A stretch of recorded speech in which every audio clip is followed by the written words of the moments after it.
Halo teman-teman. Nah, kalau teman-teman lagi ngikutin berita nih, kita pasti udah tahu dong kalau Indonesia mau pindah ibu kota nih menjadi ibu kota Nusantara yang ada di Kalimantan. Nah, karena ini cita-cita yang cukup besar ya, ini proyek yang cukup besar, pemerintah menginginkan sebuah adanya ibu kota baru yang menjadi ikon Indonesia yang terbaru dan juga menjadi penggerak ekonomi bangsa gitu ya. Itu dibutuhkan banyak sekali instrumen-instrumen pendukung nih. Salah satunya adalah instrumen pajak gitu ya. Instrumen fiskal berupa fasilitas pajak yang diberikan baik oleh pemerintah pusat maupun otorita ibu kota negara Nusantara. Nah, kemarin kita mungkin sudah membahas panjang lebar ya terkait dengan apa aja sih menu yang diberikan oleh pemerintah terkait dengan fasilitas pajak ini. Ada fasilitas pajak penghasilan, pajak pertambahan nilai, PPNBM, dan juga kepabeanan. Dan juga ada juga nih fasilitas khusus yang diberikan oleh otorita ibu kota negara. Nah, kali ini kita akan mengupas lebih jauh terkait dengan apa aja sih fasilitas dalam bentuk pengurangan pajak penghasilan. Nah, kalau kemarin kita masih ingat ya, ada 3 jenis nih fasilitas pengurangan pajak penghasilan untuk IKN ini. Yaitu yang pertama, ada pengurangan pajak penghasilan badan untuk wajib pajak badan dalam negeri. Dan yang kedua, ada pengurangan pajak penghasilan badan atas pendirian dan atau pemindahan kantor pusat dan atau kantor regional. Dan yang ketiga, pengurangan pajak penghasilan atas pengalihan hak atas tanah dan atau bangunan. Nah, sebenarnya ketentuannya ini seperti apa sih? Apa yang disebut, apa yang dirujuk dari wajib pajak badan yang ada di ketentuan ini? Itu tuh siapa dan juga seperti apa ketentuannya? Yuk kita bahas, ada apa dengan pajak?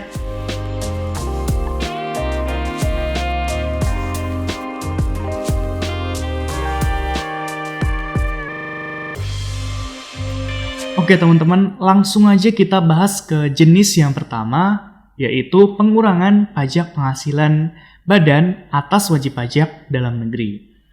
Nah, yang dimaksud di sini adalah wajib pajak badan dalam negeri yang melakukan penanaman modal sebanyak minimal 10 miliar di IKN gitu ya. Jadi mereka yang memiliki usaha gitu, membangun usaha minimal menginvestasikan 10 miliar gitu untuk pembangunan usahanya di ibu kota negara ini, ibu kota Nusantara, maka dia bisa nih qualify untuk mendapatkan fasilitas ini. Tapi di sini ada persyaratannya gitu. Ada beberapa kriteria wajib pajak yang dapat memanfaatkan ini. Wajib pajak yang melakukan penanaman modal paling sedikit 10 miliar dan penanaman modal ini di bidang usaha yang memiliki nilai strategis untuk mempercepat pembangunan dan pengembangan ibu kota negara.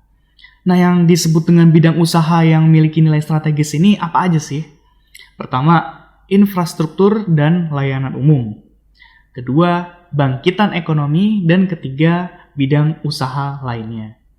Dan untuk ketiga jenis ini, itu bisa mendapatkan fasilitas sebesar 100% dari jumlah pajak penghasilan badan yang terutang. Wah, luar biasa banget ya. Bisa mendapatkan fasilitas 100% nih pengurangan pajak penghasilan badan yang terutang. Nah, terus dia itu berapa lama sih dikasih fasilitas pengurangan pajak penghasilan badan sebanyak 100% ini? Nah, itu tergantung pada dia itu bergerak di jenis apa ya. Tadi kan ada 3 jenis ya. Apakah dia itu di bidang infrastruktur dan layanan umum? Apakah dia itu di bangkitan ekonomi atau di bidang usaha lainnya ini? Nah, terus juga ini juga tergantung pada kapan dia melakukan investasi. Kalau dia itu melakukan investasinya itu pada tahun 2030 ya sampai dengan tahun 2030, maka dia bisa mendapatkan waktu lebih lama tentunya ya. Dan kalau dia itu melakukan investasi pada tahun 2031 dan 2035, dia memiliki waktu pemberian fasilitas yang lebih sedikit. Begitu pula dengan yang memberikan investasi ini pada tahun 2036 hingga tahun 2045. Jadi ada terakhirnya ya, terakhir itu menaruh investasinya pada tahun 2045. Tadi kan pemberian fasilitas pajak penghasilan badan berupa pengurangan pajak penghasilan badan untuk yang melakukan investasi ya, penanaman modal minimal di 10 miliar di IKN ya. Tapi ada lagi nih, yaitu penanaman modal di daerah mitra.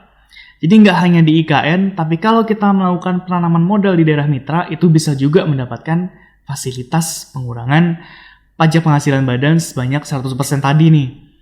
Nah, tapi ini juga ada syaratnya nih, yaitu dia harus melakukan penanaman modal di bidang usaha infrastruktur dan layanan umum yang bisa berupa pembangkit tenaga listrik dan juga termasuk energi baru dan terbarukan, pembangunan dan pengoperasian jalan tol, pembangunan dan pengoperasian pelabuhan laut, pembangunan dan pengoperasian bandar udara, dan pembangunan dan penyediaan air bersih. Wah, ini merupakan infrastruktur dan layanan umum yang sangat dibutuhkan masyarakat gitu ya. Makanya pemerintah di sini memberikan fasilitas 100% juga nih, walaupun dia itu bukan di IKN-nya sendiri, tapi dia itu ada di daerah mitra seperti itu ya. Jadi buat yang sebelumnya kan kita sudah menjelaskan terkait dengan apa aja sih fasilitas pengurangan PPh badan ya, yang 100% tadi itu untuk wajib pajak badan dalam negeri. Nah, kalau ini itu buat subjek pajak badan luar negeri nih. Dia mungkin mikir, wah kira-kira bagus nih IKN buat saya bikin cabang atau saya pindah pusatnya juga sekalian di sana. Nah, ini bisa berupa dia tuh memang membangun cabang atau dia tuh melakukan branch gitu, dia melakukan joint venture atau anak usaha atau entitas jenis lainnya lah gitu. Itu bisa mendapatkan fasilitas pengurangan PPh badan juga gitu ya. Nah, tapi di sini ada persyaratannya tentunya ya, yaitu pemberian fasilitas pengurangan pajak penghasilan badan diberikan dengan ketentuan memiliki minimal 2 unit afiliasi dan atau entitas usaha yang terkait di luar Indonesia gitu ya. Jadi affiliated entities-nya itu ada 2 minimal ya di luar Indonesia ya, seperti itu. Dan yang kedua memiliki substansi ekonomi di ibu kota Nusantara gitu. Jadi dia harus memiliki economic substance nih. Dan juga membentuk badan hukum dalam bentuk perseroan terbatas di Indonesia. Nah, jadi bentuk entitasnya itu harus PT gitu, nggak boleh yang lain, nggak boleh selain PT begitu. Nah, atas pemindahan kantor pusat atau pembangunan kantor cabang atau joint venture atau anak usaha di Indonesia tadi, itu bisa mendapatkan fasilitas pengurangan pajak penghasilan badan sebanyak sama ya, 100% gitu. Nah, jadi dalam 10 tahun itu diberikan nih fasilitas pajak penghasilan badan itu dikurangi sebanyak 100% gitu untuk yang membuka cabang di Indonesia tadi gitu. Nah, kemudian ini ada tambahannya lagi nih. Setelah 10 tahun itu selesai, maka masih diberikan fasilitas pengurangan pajak penghasilan badan itu sebanyak 50% untuk 10 tahun berikutnya. Gitu. Wah, cukup menarik ya. Jadi kalau buka anak usaha atau buka cabang di IKN, nanti bisa mendapatkan fasilitas pengurangan pajak penghasilan badan sebanyak 100% selama 10 tahun. Kemudian setelah habis 10 tahun itu masih diberikan fasilitas pengurangan pajak penghasilan badan sebanyak 50% 10 tahun berikutnya. Oke, tadi kita sudah bahas terkait dengan 2 jenis pengurangan pajak penghasilannya, yaitu apa aja tadi? Pengurangan pajak penghasilan badan untuk wajib pajak dalam negeri, ya dia harus melakukan investasi penanaman modal di IKN minimal 10 miliar.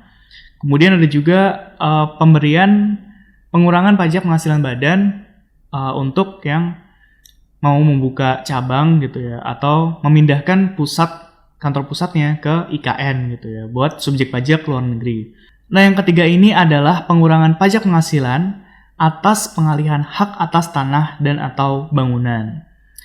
Nah, jadi yang ingin mungkin membeli gitu ya, atau bertransaksi hak atas tanah dan atau bangunan, maka dia bisa mendapatkan fasilitas berupa 100% ya, akan diberikan 100% pengurangan pajak penghasilan dari jumlah pajak penghasilan atas pengalihan hak atas tanah dan atau bangunan yang terutang.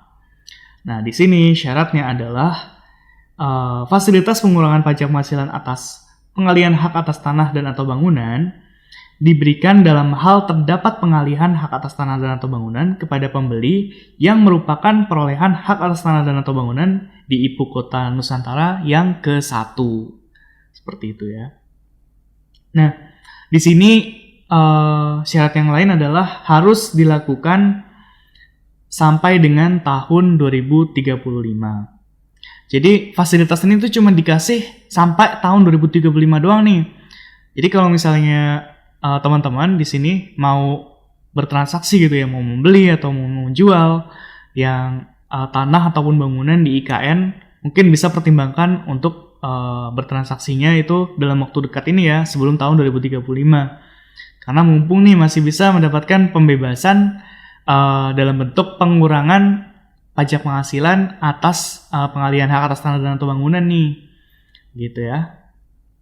Oke teman-teman. Tadi kita sudah membahas tentang 3 jenis fasilitas pengurangan pajak penghasilan yang ada di IKN.